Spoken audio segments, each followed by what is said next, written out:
Alright, this is part 2 of my One Piece journey. This is episode 100 to 200. Let's just get straight into it. So, we started off with Alabaster, which I did go over Alabaster in the last video, but I will go over it again because it is a quite large portion of 100 to 200. So, Alabaster, I did love the comedy in Alabaster. The fight between Crocodile and Luffy was really cool. His new form, Water Luffy, was also really cool. Well, it was kind of silly, but still. Alabaster was when Nico Robin joined the crew, and the whole backstory and the poneglyphs were really cool under Alabaster. The fight between Zoro and the dude who had the cut fruit, whatever you call it, that fight was really cool. Like Dragon Ball Super animated well, the start of Dragon Ball Super. So yeah, you did see quite a bit of devil fruits in that arc, like the spike fruit, the falcon fruit, quite a bit. And not gonna lie, it was quite a good arc. And then there was the start of the Sky Island saga, which started with the Jaya arc, which the Jaya arc was quite interesting. You got to see like Doflamingo, Kuma, like some of the warlords, and you also got to see Bellamy, the dude with the spring fruit. You also learned about this really cool backstory of Nolan the Liar, which I found all that Nolan the Liar thing actually really interesting. And then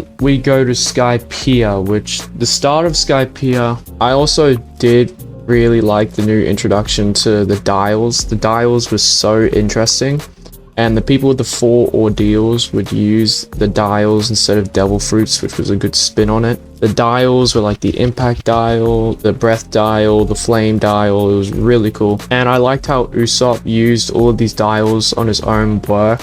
I did really like the introduction to dials. It made Skypiea more interesting. I personally think that the whole 4 ordeals was just a bit dragged on. Like they could have just skipped all the ordeals and Skypiea still would have been good. But some of the time I was quite confused why the Shandorians were attacking Straw Hats, but then at the end it all came together. And Eneru's power was just way more intricate than I thought it would be. I thought it was just going to be some Logia where you can just use lightning, but you could hear people from all over the island with it. You could like make a massive form. You could teleport. His Raygo annihilated Skypiea. You could also revive himself. And the whole ending was really cool, how Luffy rang the golden bell to prove to the people in Jaya that the city of gold was in the sky. And then the whole Robin with the massive gold, like, what would you call it? Gold cylinder. I don't see why